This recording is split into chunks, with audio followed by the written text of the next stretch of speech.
This is the Magic Treehouse Fact Tracker Knights and Castles, a nonfiction companion to Magic Treehouse number 2, The Night at Dawn, written by Will Osborne and Mary Pope Osborne. Dear readers, our adventures in the Magic Treehouse always made us want to know more about the places we visit. When we got back from the time of Knights and Castles and the Night at Dawn, we wanted to know more about dungeons. We wanted to know more about armor. We wanted to know more about what goes on inside a castle. To find out more, we had to be fact trackers. We went to the library. We found pictures of famous castles in the encyclopedia.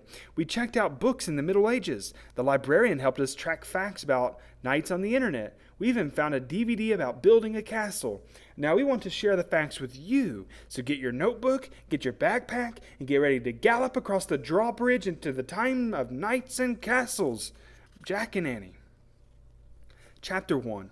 The Middle Ages. Imagine that it takes 20 years to build your house. You need thousands of workers to build it. You need hundreds of servants to run it. You need a small army of armored men to protect it. Welcome to the time of knights and castles. We often read about make-believe castles and fairy tales and legends. The real castles that are most like the ones in the fairy tales were built in Europe during the Middle Ages.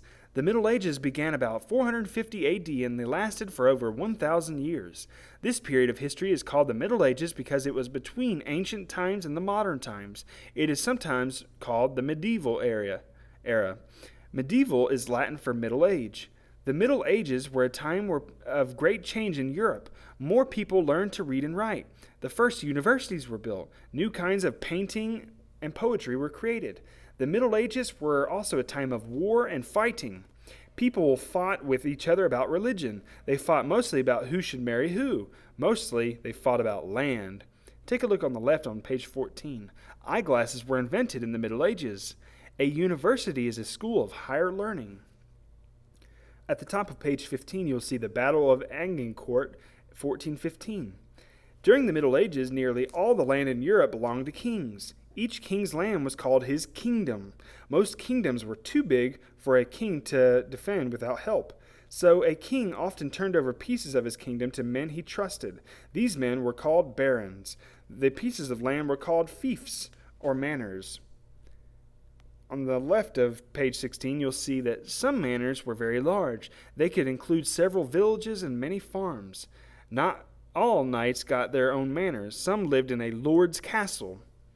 A baron didn't own his manor, but he ruled over all the people who lived and worked there. He could build a castle on the manor for himself and his family. In return, a baron swore allegiance to the king. That meant he was willing to die to protect the king and the kingdom. The baron also promised to send soldiers to fight for the kingdom if it were attacked. These soldiers were called knights. Knights swore allegiance to the king and the baron. In return, knights were often given their own manors to rule over. Most of the people who actually worked on the land were called serfs. Serfs didn't rule over anyone. They had almost no rights at all. Serfs were allowed to farm a tiny bit of land. They were allowed to keep some of what they grew to feed their families. They had to give the rest to the lord who ruled over them. In return, most serfs often also worked in their lord's fields. Some worked in his household. Some even helped build the lord's castle. This system of trading the use of land for loyalty and work in the Middle Ages is called feudalism, or the feudal system. Feudal system: king, barons, knights, serfs. On the right of page 17, you'll see Jack. Anyone who ruled over land and people on it was called a lord. Lords and ladies. In the Middle Ages, most rich people were nobles. Nobles came from families that had been wealthy for a long time. Noble women were called ladies. They could also have titles such as baroness, duchess, or countess. Lady Annie, Countess of Pennsylvania. Lord Jack, Duke of Frog Creek. Noblemen sometimes had titles such as baron, duke, or count. The feudal system helped keep order during the Middle Ages, but it wasn't very fair. A person almost always had to be born into the nobility. Even people who worked very hard and became rich could not normally become nobles. Today in Europe, America, and many other places around the world, people are free to try to be almost anything they want. Annie for president. Vote for Annie. Not fair. Cardiff Castle, Wales. Chapter 2. The Age of Castles. Castles were an important part of the feudal system. They were built to protect lords and their land from enemy attackers. Nobody knows exactly when the first castle was built, but the busiest time for castle building in Europe began about 1050 and lasted until the end of the Middle Ages. So many castles were built during this period that historians sometimes call it the Age of Castles. By the end of the Age of Castles, there were over 12,000 castles in Europe. The first castles looked more like forts in the Old West than castles in fairy tales. They were built out of wood. These castles were usually built on a mound of earth called a moat. They had a tower they called a keep, a yard called a bailey, and a tall fence called a palisade. Wooden castles could be built very quickly. Some were built in less than a week. But wooden castles didn't always protect a lord from his enemies. Enemy armies could break through wooden fences. They could burn down wooden buildings. Stone was a much better defense against attack. So by the 1100s, most castles were being built out of stone. Building a stone castle was a lot more work than building a wooden one. Tons of stone had to be dug out of the ground. There were no bulldozers. All of the digging had to be done by hand. The heavy stones had to be pulled on wagons or carried by boat to where the castle was being built. Loading and unloading the boats and wagons was a huge job. The actual stonework on the castle was done by men called masons. A master mason worked with the lord to plan the castle. He also made sure all the other castle builders did a good job. Freemasons and rough masons carved the stones and cut them into blocks. Each mason had a special mark that he often carved into stones he cut. Carving the special mark was like signing a painting. Carpenters did all the woodwork for the castle. As the stone walls got higher and higher, the carpenters built scaffolding so the stoneworkers could reach the top. Nails and tools were made by blacksmiths. Blacksmiths also fixed broken tools. They stayed busy because tools broke a lot. The master masons, carpenters, and blacksmiths who worked on the castle were all master craftsmen. They had spent many years learning to do their jobs well. Master craftsmen often had apprentices. Apprentices were assistants who were learning to become master craftsmen.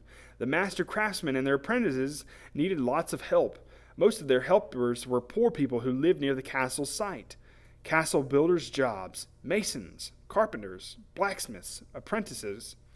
Building a stone castle sometimes took more than 20 years. By the time a castle was finally finished, over 1,000 people might have worked on it.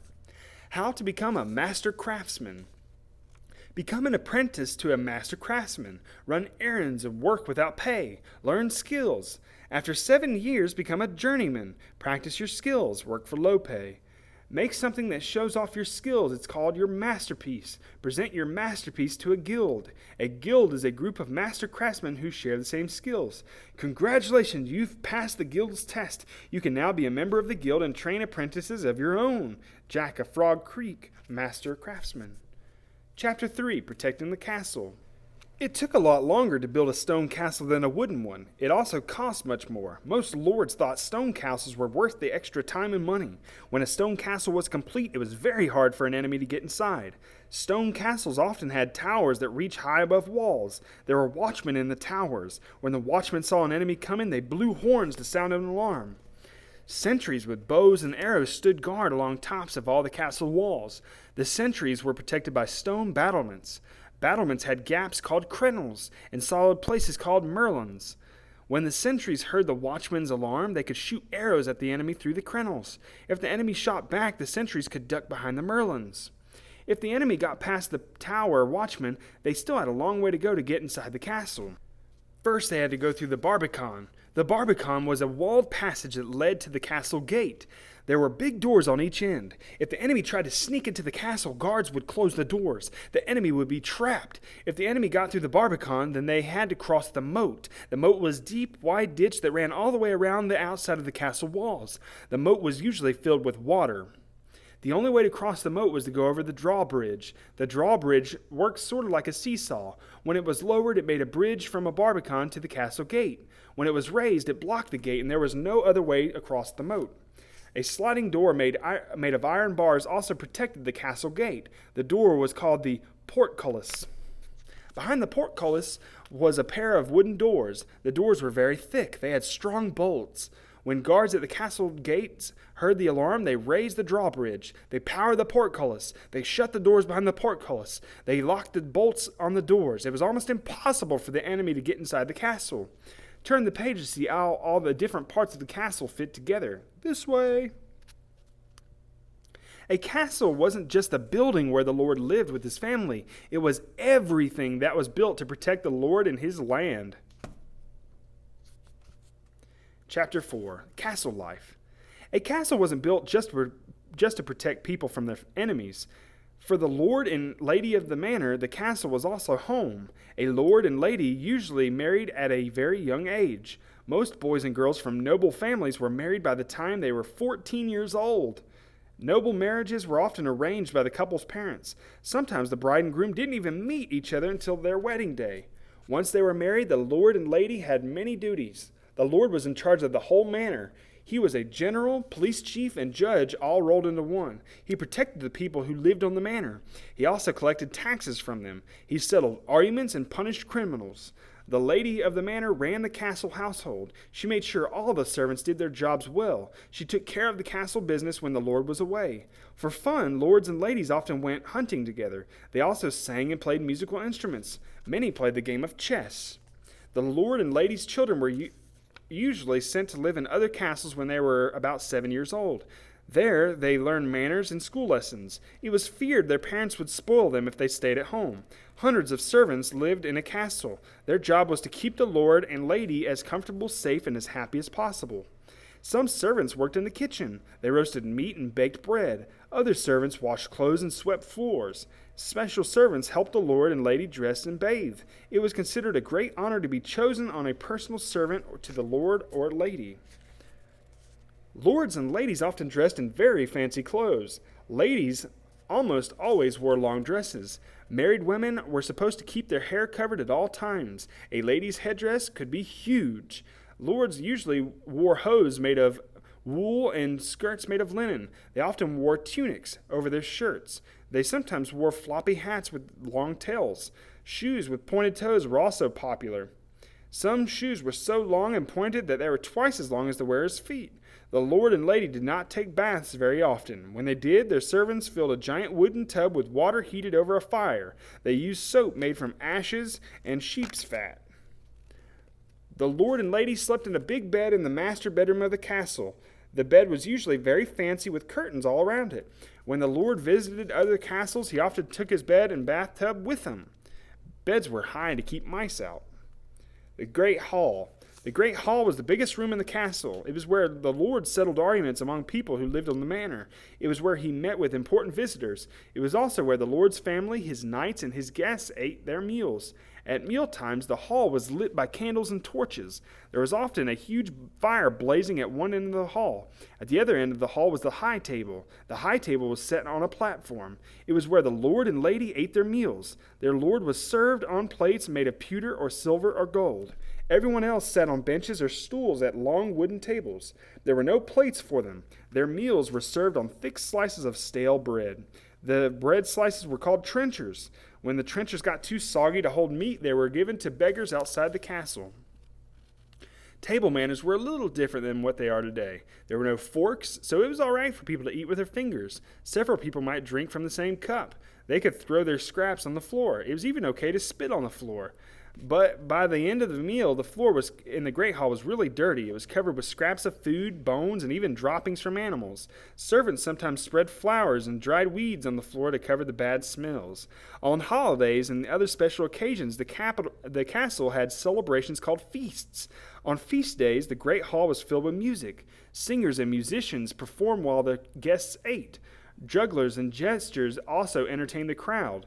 Cooks worked night and day to prepare fancy dishes for a feast. They might roast peacocks and serve them with all their feathers. They might serve a swan with its beak painted gold. Sometimes a cook would put live birds inside of a pie. When the pie was cut, the birds would fly out. Chapter 5. Festivals and Fairs. Some of the most exciting events on the manor were religious festivals and trade fairs. Religious festivals took place on holidays such as Christmas and Easter. There were often feasts in the Great Hall. The Lord gave most of the workers on the manor the day off. Townspeople sometimes performed in the villages. They acted out stories from the Bible.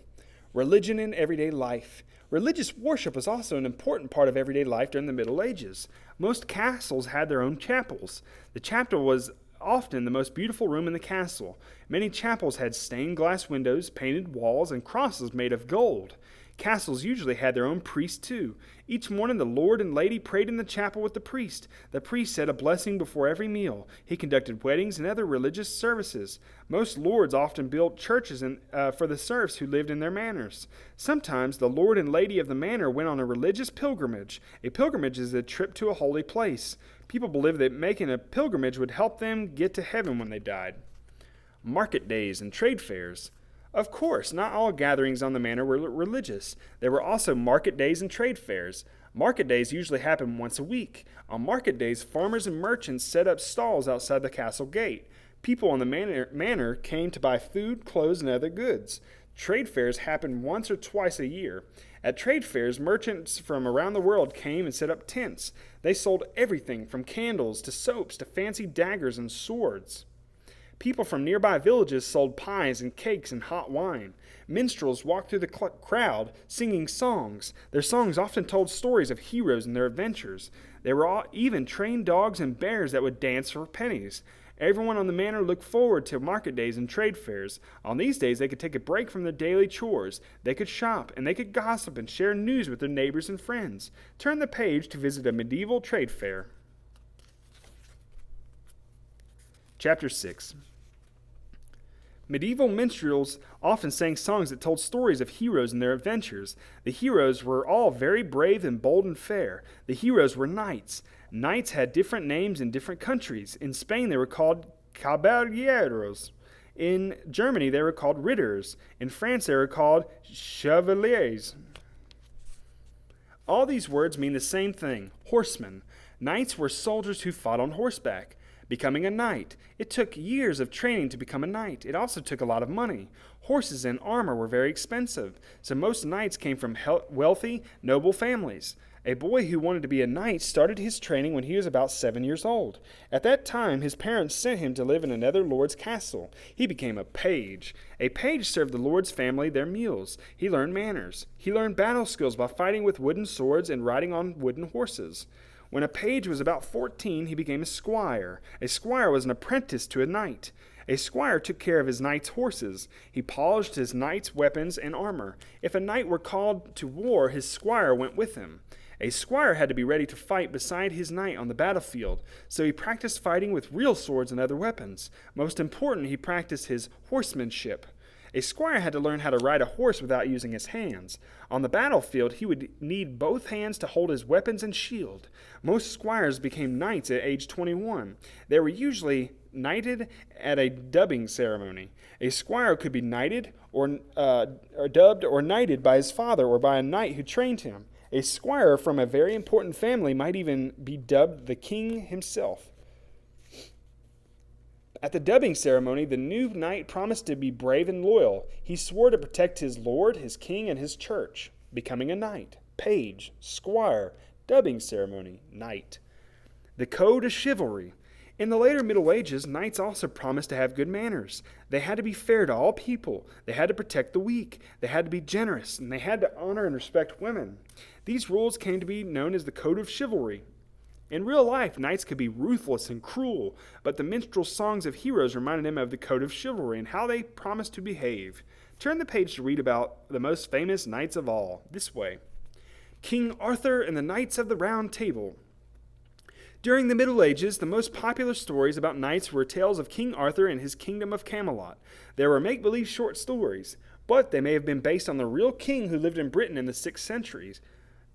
One of the most famous stories about King Arthur is that of the sword and the stone. In this story, the people of Britain find a stone with a sword thrust into it. Writing on the stone says, "Whoever can pull the sword from this stone is the true king of Britain." A young page named Arthur was the only one who could pull the sword out of the stone. The person who put the sword in the stone was Merlin, a magician. After Arthur was crowned king, Merlin became his most trusted advisor. Merlin helped Arthur start the Knights of the Round Table. Arthur's knights gather at a table that is round, so each knight's place has the same worth. Two of the most famous knights of the Round Table are Sir Lancelot and Sir Galahad. They both lived by the highest ideals of the code of chivalry. Two most important women in the histories of King Arthur are Queen Guinevere and Morgan Le Fay. Guinevere is the beautiful wife of King Arthur. Morgan Le Fay is the half-sister of King Arthur. She learns magic skills from Merlin, such as how to fly and how to change her shape. Full plate armor. Chapter 7. As part of his dubbing ceremony, a new knight was often given a new suit of armor. Armor is a metal covering that protected a knight from his enemy's weapons. Armor was heavy, it was hot, it was hard to put on and take off, but it was the best protection a knight could have when he went into battle. The earliest armor was made of small metal rings all linked together. The linked rings were called mail. Mail was first popular in the 11th century. This kind of armor is often called chainmail because the rings are linked like a chain. Knights going into battle wore a mail coat called a hauberk. A hauberk was a good protection against the sharp edges of a sword, but a knight could be stabbed through the mail rings with a thin dagger. Hauberks were so heavy that knights who wore them had to wear padded underwear. He could be shot with an arrow or have his bones smashed with a heavy club. To better protect themselves, some knights started strapping steel plates over their mail armor. A dagger is a short, pointed weapon. Steel plates were much better protected than mail rings. By the 1400s, most knights no longer wore mail at all. Instead, they wore steel plate armor that covered them from head to toe. Helmets. One of the most important pieces of a knight's armor was his helmet. Like all armor, helmets changed over time. The earliest helmets were simply steel hats with nose guards. Later, helmets looked like upside-down buckets with eye holes. They were called helms. In the 14th century, knights began wearing helmets called bassinets. Bassinets fit more closely around the knight's head. Most had visors that moved up and down. That way, the knight could see better when he wasn't fighting. Tournament helmets were sometimes very fancy and heavy. Some tournament helmets weighed over 40 pounds. The suit of armor. There were so many pieces in a full suit of steel armor that it could take over an hour for a knight to get dressed. Knights in full armor even wore steel gloves and steel shoes. Horses wore armor too. The horse's armor was called bard. Jack and Annie present the story of heraldry. Helmets hid knights' faces, so knights wore big badges to tell each other apart on the battlefield. The badges were called a coat of arms.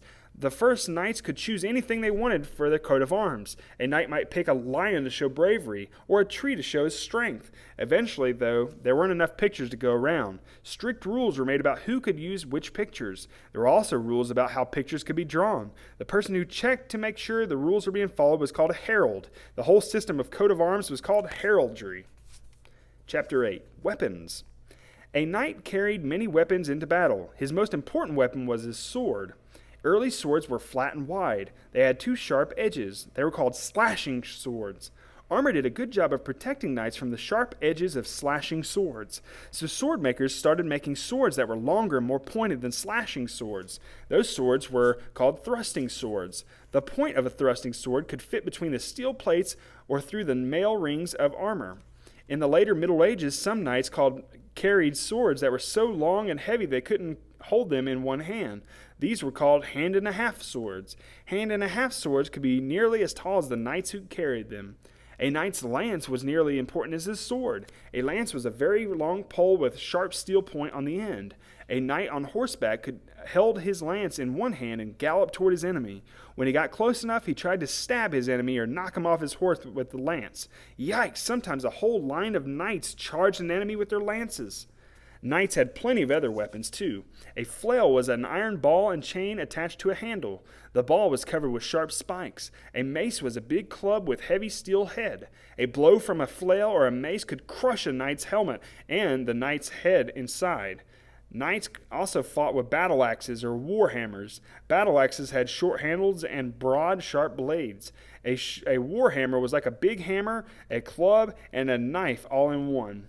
Shields. Along with their weapons, early knights also carried very large shields. The shields helped protect them against the weapons of their enemies.